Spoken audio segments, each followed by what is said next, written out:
El ser humano es un ser de carácter cambiante.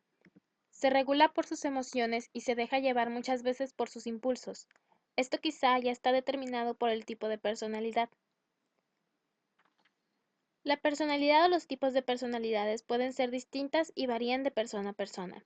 Se puede verse a la personalidad como el patrón de actitudes, pensamientos y sentimientos por los cuales un individuo puede estar regulado. Estos pensamientos, sentimientos y actitudes tienen cierta persistencia y estabilidad a lo largo de la vida del ser humano, de tal modo que reaccionará de diferente manera a los estímulos externos que se le presenten. A lo largo del tiempo, escritores y filósofos han meditado acerca de la personalidad durante siglos y cómo es que con ella es posible describir a los diferentes tipos de personas, puesto que desde siglos atrás, el saber cómo funciona o se regula el hombre ha sido una gran incógnita para los estudiosos del tema.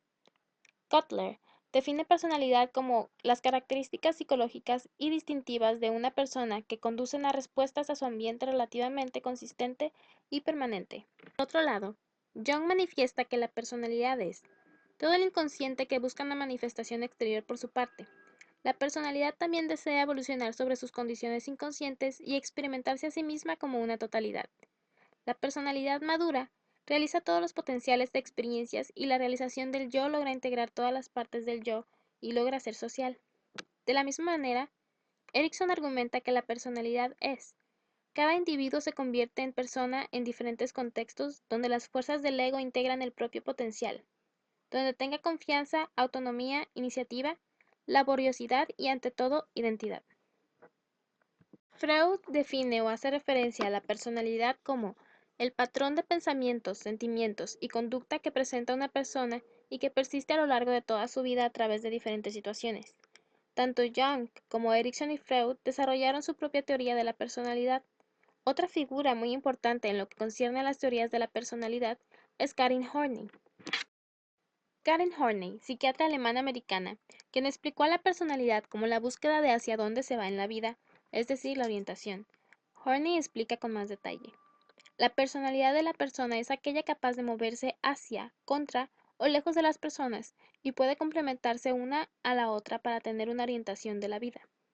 Nacida el 15 de septiembre de 1885 en Hamburgo, Alemania, bajo el nombre de Karen Danielson. Entró a la Universidad de Freiburg en 1906 en la Facultad de Medicina. Al casarse con Oscar Horney en 1909 se mudaron a Berlín en donde ella continuó sus estudios. Los conflictos familiares que sufrió desde su infancia la llevaron a ser paciente psicoanalítica del famoso analista freudiano Karl Abraham, y desde entonces mostró un abierto interés en el psicoanálisis. En ese entonces el psicoanálisis no era bien visto entre el círculo médico y psiquiátrico, pero eso no le impidió a Horney tomarlo como especialidad profesional y recibir su grado psiquiátrico tradicional en 1915. Durante esa época, dio una conferencia sobre la polémica teoría de Freud y curiosamente tuvo que defenderla de sus críticos ante los cuales se encontraban Adler y Jung.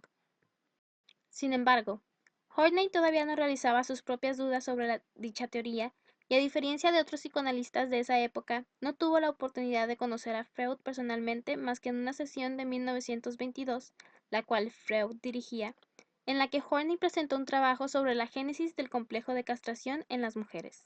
En 1920 fue miembro fundador del Instituto Psicoanalítico de Berlín y se dedicó a publicar una variedad de trabajos sobre el desarrollo femenino-masculino y las relaciones y el matrimonio.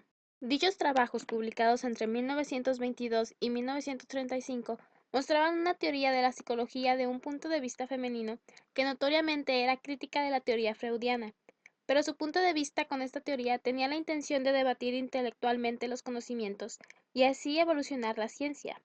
Sin embargo, su punto de vista fue atacado ya que la comunidad psicoanalítica cuestionaba sus motivaciones desechando cualquier razonamiento de ella. Se dice incluso que Freud llegó a decir de ella que es capaz pero maliciosa mezquina, y que la acusaba de hacer un análisis inadecuado y dijo que no aceptaba su propia envidia del pene. Debido a estas complicaciones del campo profesional en Alemania, en el año de 1932, Horney aceptó la propuesta de ser directora asociada en el nuevo Instituto para el Psicoanálisis en Chicago junto con Franz Alexander, y posteriormente fue maestra y supervisora en el Instituto Psicoanalítico de Nueva York. La psiquiatra Horney formuló su teoría de la personalidad basada en la necesidad de explicar las crisis neuróticas de la sociedad. En la teoría de Horney veía al individuo dentro de un ambiente social, puesto que el ambiente influye sobre él. La persona se forma a partir de varios conceptos sociales, biológicos, rasgos de conducta, sentimientos, actitudes hacia los demás y hacia él mismo, etc. La teoría de Horney describe un triple concepto del yo: el yo actual, el yo real y el yo idealizado. El yo actual se refiere al individuo como la suma total de sus experiencias. Tiene que ver con el temperamento, pero no de un modo neurótico. El yo real tiene que ver con la realización sana y el equilibrio. Se desarrolla en circunstancias óptimas de crianza y cuidados afectivos de los padres.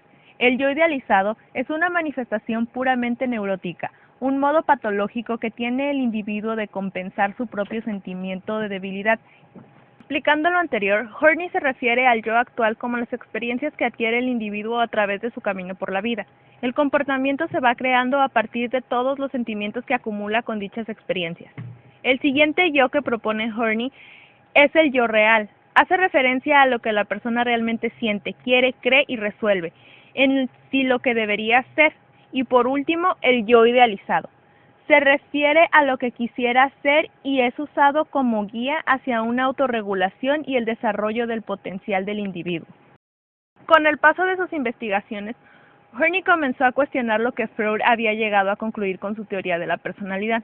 Afirmaba que la personalidad y su desarrollo reciben más bien una influencia considerable de la cultura y por ende varía de una sociedad a otra. Es decir, que la sociedad en la que un individuo se desarrolla influye mucho en la formación de carácter del mismo. Es decir, que dependiendo del ambiente en el que éste crezca, formará su carácter y los sentimientos que presentará a lo largo de su vida. Después de confrontar la teoría de Freud, Horney creó su teoría sobre la neurosis. Horney se volvió más tarde al desarrollo de una teoría sistemática general de la neurosis, en la cual las diferencias sexuales no eran inevitables, sino más bien desarrollos que solo ocurren en contextos culturales particulares. Horney define la neurosis como una distorsión de las relaciones del individuo consigo mismo y con los demás. Es decir, que el sujeto se encuentra en una pelea de lo que es a lo que debería ser.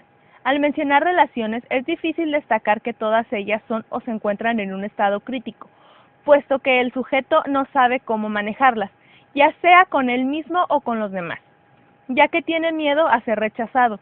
Esto puede deberse a que en su infancia pudo haber experimentado cierto rechazo paterno y esto le crea una actitud hostil.